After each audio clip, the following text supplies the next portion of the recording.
All right, we're ready to get started. So hello to everyone. This is our first of hopefully many webinars to help you manage and market your cheer club. Today we're super excited to welcome Kelly Stamp from Cheer Sport Sharks. Kelly and the Sharks have been part of the Amelia family for almost a year now, and they've recently become our cheer brand ambassadors. We're lucky to have them for a couple reasons.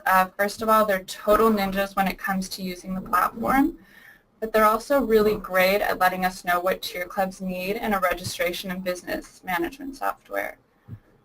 Kelly's strengths go way beyond doing a killer toe touch. She's been with the Sharks for over 14 years and has been a fundamental part of their growth.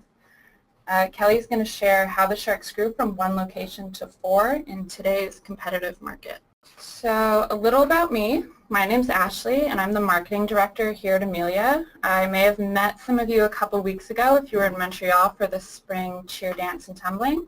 I've been at Amelia for over 5 years now, and I've had the opportunity to work with cheer clubs of all shapes and sizes and all the passionate people that run them. Lastly, I'm a cheer squad addict, so I'm extra excited to be doing this webinar with a former Great White. Today's webinar is brought to you by Amelia. I know some of our clients are on, so I'd like to welcome all of you. For those of you who don't know Amelia, we work with cheer clubs to simplify their day-to-day so they can focus on growing both their business and the sport. Our all-in-one solution lets you centralize everything from private lessons, spirit wear, to competitive teams and recreation teams all in one easy-to-use solution. If you have any questions about Amelia specifically, you can submit those in the chat box on your control panel. During the webinar, feel free to ask as many questions as you'd like using the chat box. We'll answer as many as we have time for at the end of this webinar.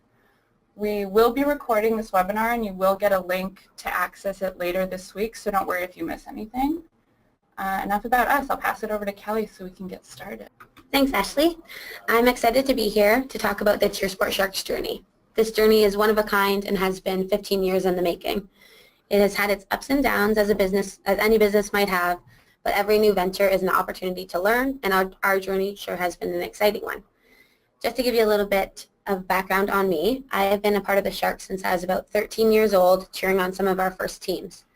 Since then, I haven't looked back, and I have been able to grow from that little shy, nervous athlete to the financial and accounts manager for the largest cheerleading gym in Canada. The doors this program has opened for me have been so life-changing, and I'm really excited to be here to speak about our story today.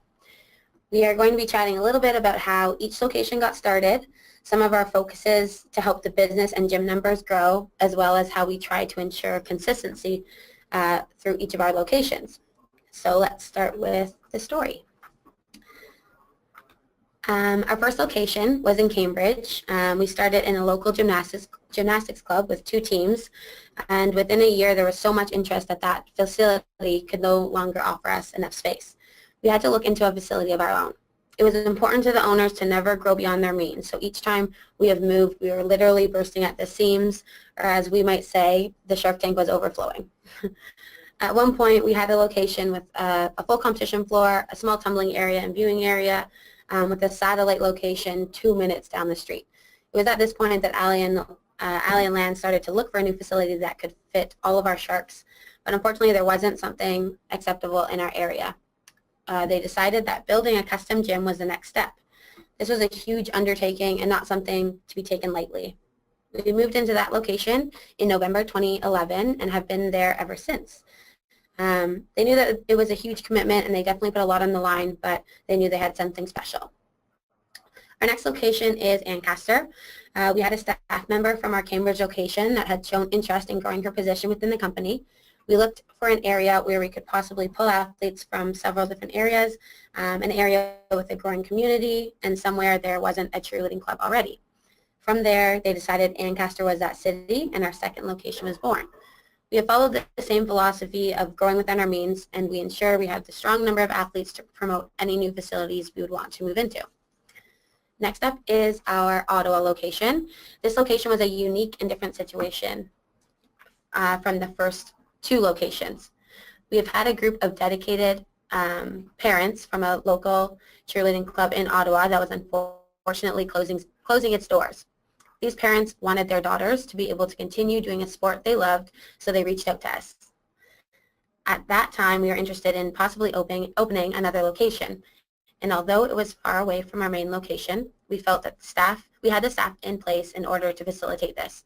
So we agreed to meet with the parents and decided if we could get 100 families to put a small deposit down towards our season, that we would feel confident enough to search out a building and start the process of opening this facility. The response was great, and we had over 130 athletes at our first parent night, and our Ottawa location was born. The most recent location we have opened is Milton and is just over a year old now. We again were looking at a possibility of another location as we became comfortable with where the business and other locations were at. We sought out a growing community, a place where we were getting some interested athletes from already, and a city that there wasn't an existing gym in. We also were able to offer a larger role to a staff member looking to grow their position again. We currently have a small location here, and we are hoping to move into a bigger facility as soon as possible, as this location has tripled over the last competitive season. Now we're going to talk a little bit about how we have been able to grow the business and the gym side, and some opportunities that have helped us do that. So first we'll start with the business growth opportunities. The first area that we're going to talk about is a business mentor. As the business has grown, there have been two types of mentors that have been beneficial for us. One type is someone in the industry, as they will have experience helping us with situations that we encounter on a daily basis. And the next would be a business mentor or a coach. This type of guidance can be on a weekly, monthly, or quarterly basis depending on what you're looking to accomplish. We have to remember that we all started out as cheerleaders and not necessarily business people, so a mentor not only in the cheer industry could be a good thing. Next is conferences to ensure we're always learning. Attending small business conferences to keep learning about different processes, ideas, and initiatives will continue to grow areas of the business that you're choosing to focus on. Next, developing relationships within your industry. We were lucky enough to have several small businesses grow up around us. We have been able to support each other by being able to offer each other discounts to ensure we were getting the best prices around, as well as offering each other opportunities via these networks. As we would grow, they would grow, and vice versa. Companies like our screen printers, marketing, and local uniform companies have been very beneficial. Creating relationships in businesses is definitely important to us. Next topic is marketing. This is an important one, obviously, as this is how you shape how your audience is going to view your company. If you don't have the adequate time, energy, and or interest it takes to run effective marketing, I suggest you look into someone who does. If you can find someone within your company, that would be definitely a bonus. Next is looking into your community resources. So we recently joined our local Chamber of Commerce. This has provided us with opportunity to network with local small businesses, attend some different brunches where we are given the opportunities to learn from keynote speakers regarding various business aspects. It has also given us the ability to be grouped together with other businesses to be able to get exclusive deals on things like merchant services and employee benefits and things like that. Next is always exploring your options. This will ensure that you're getting the best bang for your buck, as they would say. Comparing services like your banking options, your merchant services, any liability or sport accident insurance, and then obviously any of the bigger purchase items for cheerleading. This is going to be things like equipment, uniform, and apparel. Next would be finding the right people to do aspects of your business that A, maybe you don't have time for, B, you don't necessarily want to do, or C, aren't that great at. By doing this, it will allow you some extra time and energy on areas that are really high priority for your business. One other topic about making sure how to grow your business, make sure that you're not bottlenecking yourself just into one service. So ensure you are able to offer a variety of services to cover your range of customers. Some of the gym side growth opportunities that we have done in the past. We always look into our community for opportunities to be a part of local fairs and events. We've done several fall fairs. There's a company called Kids Park events that we've done, local heritage days, local races, and even something as simple as practicing in the park. Practicing in the park was something new for us this summer. Now we made it really fun for our kids. It was great exposure for the gym, and we used it as a team builder for the teams, and they really had a lot of fun with it. Local schools are a great resource for you. Sometimes the rules around kind of marketing in these can be quite strict, but each school district is different, so make sure you check with all of them around you. In the past, we have been able to actually go into some of the schools and run gym classes for the students in elementary and post-secondary, not post-secondary, secondary schools. We have also received some approval from some school boards to distribute flyers to the students about our programming. Next would be ensure you are staying relevant within your industry. We are constantly learning from whether it's we're bringing in guest instructors or attending conferences or even just speaking with some of the key industry influencers. You have to ensure your coaches and key staff members are on top of their games to ensure your customers are getting the best experience around. Ensure you're offering a variety of programming. So I spoke about this briefly above, but wanted to touch on it again, as it is something that has grown so much for us over the past year. Ensuring there has been a program for every family with every different financial and time commitment is so important. This will range from your once-a-week recreational kids to the competitive all-star athletes at open gyms and every clinic you can offer. These different levels really make our sport accessible to all the families, which is a vital aspect to continue to grow the sport. Gym culture. This is something that I really love about our gym. Whenever we have guest coaches come, they always say there's just something special about being here at the Sharks and it feels different. And I don't think that that is necessarily the world's class athletes or the amazing facility that is creating that feeling. It's just the culture that we have worked years to build at our gym. We pride ourselves on always being a big teal happy family. Things that have really brought this culture to life are things like our CIT program, so our coach and training program, seeing our senior athletes in the gym, extra giving back to the younger athletes while teaching them the lessons that we have spent the years instilling into them is a great thing to see. Ensuring that the parents are invested not only in their athletes but as in the gym as well. So having that great brand that they feel like they can back is good. Having that continuous parent support and trust is something that all the coaches and owners dream of.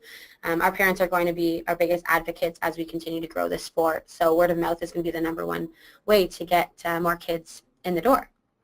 So now that we have grown to multiple locations, how do we keep all of these great things that we have learned and implement them to the other locations? So I'm just going to talk a little bit about several different things that we do to keep things consistent between each location. So we have key staff members that oversee each area of the business. So for us, we're really lucky to be able to have four or five full-time staff and then 4 or 5 other part-time admin staff other than the owners that can spend time working on the business for us. So just an example, we have things like a tumbling director that would oversee all of the tumbling at all of our locations. Our recreational camps manager sees all the recreational camps at all locations. Each location has a specific program director, and then finally I would handle all the family accounts and financial management for all of the locations. So since each of these key staff are in charge of their kind of section, it keeps the consistency between the locations as they're handling kind of all situations and issues the exact same way, and we're running the program the same way, so that keeps it consistent. We ensure each location is treated the same. So we aim to have all of our locations have the same uniform company with the same choreography, the same music, things like that. All programs at each location are structured the same, from our competitive teams to the recreational programming. So it's if we're offering Cheer 101, 201, and 301 in Cambridge, then we offer those same classes at all the locations. Our lines of communication all come from our main location. So from our registration package, our yearly registration package, to our weekly communication emails, we ensure all families receive the correct information as it's coming from the main location instead of 5 or 6 different places. And that's definitely helped keep everything consistent for our families. We have a weekly full-time staff meeting with each kind of staff director to ensure everyone's on the same page and any location location-specific questions can be addressed kind of with all the staff there to have their input. Technology plays a big part in keeping this consistency there as well. So some key things that we're using, we're definitely using Facebook. Each of our competitive teams have a Facebook page, so again, any of the staff members at any point can reach out to all the families at the location. Google Docs have become a daily part of our lives to make sure everyone has the same information. We have multiple group chats, and then of course Amelia has played a big part in that for us. It's created an online experience for our families that is consistent at each location. Next is make sure you have the same expectations from all your teams and staff. So this one is pretty self-explanatory, but we do things like coaches training to ensure all of our staff are teaching everything the same way so that we have that same look when it comes to competitions. We also have our leveled champ camps. So these are camps that we bring all the different locations to our Cambridge location to ensure all the athletes are learning everything the same way and being taught the same way. We do this once a year. In Ottawa, they have their own champ camp, obviously, because it's a little bit farther away, but we bring the staff from Cambridge to Ottawa to ensure that everyone's being taught the same thing. So to leave you with a little note, no matter how hard we do try, there are definitely differences in the locations, but when something is at risk of kind of wandering away from the original vision, we quickly react to be proactive to ensure that everything is resolved quickly. So just a little note to recap, I just wanted to say that growth doesn't magically happen overnight. There is some time and dedication that definitely needs to be put in, and then you'll obviously see the rewards, ensuring that you're not only working 40 hours a week in the business, but that you're continuously working on the business to ensure it can be successful for many, many years to come. So thanks for joining me today. I hope that you've learned a little bit about the Sharks and the way we've managed to grow from our one small little Shark Tank in Cambridge to our 4 successful locations across Ontario. Thank you so much, Kelly. That was great. I hope everyone watching got some value over the last half hour. A few reminders, we will be sending over a recording. I know some of you arrived a little bit later, so don't worry if you missed anything. You'll get that by the end of the week. If you have any questions that don't get addressed, we'll make sure we get back to you within the next couple of days. If anyone is interested in Amelia and wants to try it out for free, we will include a link for you in the email. There's no commitment and you'll get access to all our features so you can decide if it's a fit for your business. And we will take some questions now. Can you elaborate on the practice in the park?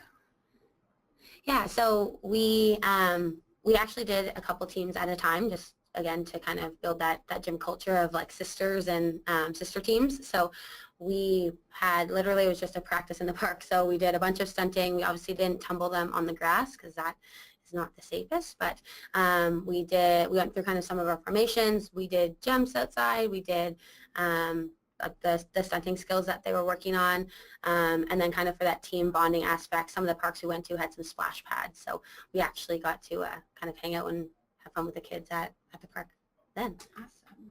Yeah. You use Amelia exclusively for your accounting? Yeah, we use the financial reports that Amelia creates, and then I transfer that right into our accounting system. We use Simply Accounting to do that. There is a little bit of extra work sometimes to kind of pull the HST out and make sure everything is done correctly.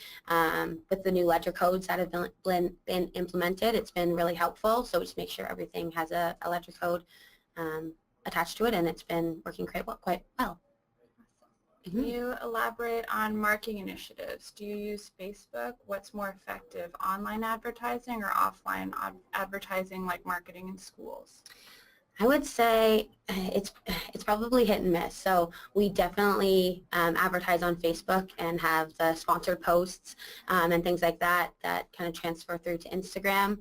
I find that that parents still sometimes want that kind of flyer, like, oh, there's cheerleading tryouts on Tuesday at 4 p.m. Is it, if I'm not a parent, but I know that we have had families bring in that flyer as well, saying that their kid received it from school. So I think both are effective tools, and I think just covering all the bases have been good for us. What do you feel are the key reports that Amelia generates that you look into on a daily or weekly basis? We do cash-based accounting, so with all the new reports that were implemented, you're able to view it based on sales or based on payments. So we do everything based on payments. So payments by ledger code is like my daily Bible to check how our revenues are doing. And at our weekly team meetings with our full-time staff, we go over those numbers to ensure that everyone's kind of on track for their monthly goals, and then talk about ways how we're going to ensure that we're meeting those numbers. Have you had any resistance from your families with online registration? How did you get them on board using a software like Amelia? Well, they were already used to using a different registration system, so they were kind of trained that way a little bit already. And then when we told them we were going to be moving over to a different system, there was a little bit of resistance, just because I think there's always resistance with something new. No one likes change. So I think that there at the beginning there was, but we ended up kind of not forcing them, but we sold our year-end banquet tickets through Amelia so that everyone could kind of go on and see how easy it actually was, so that when it came to our big registration day that they felt a little bit more comfortable using it already because they had used it already.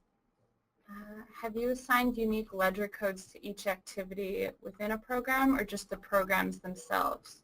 Does each team have its own code, each private lesson, coach, etc.?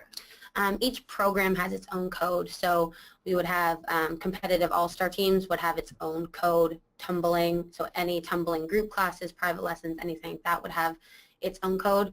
That's just because that's how we reflect our numbers. I think if you want to break it down smaller and know how much money Team A is bringing in versus Team B, I think that could be a good tool that Amelia would be able to offer you.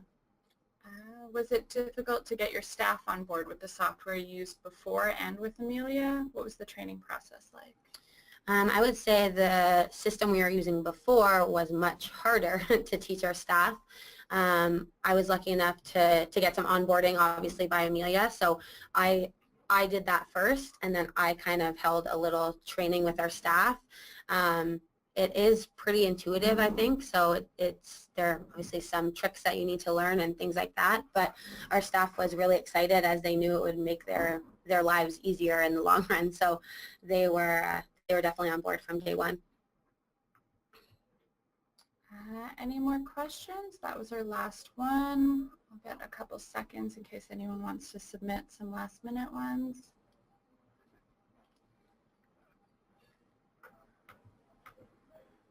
No? All right, so we'll end this webinar. Like I mentioned, you'll get the recording. If you have any questions, feel free to email them to me directly at ashley.wood@amelia.com, or you can simply reply to the email that we're going to send you with the recording. Thanks so much for spending time with us. Thanks.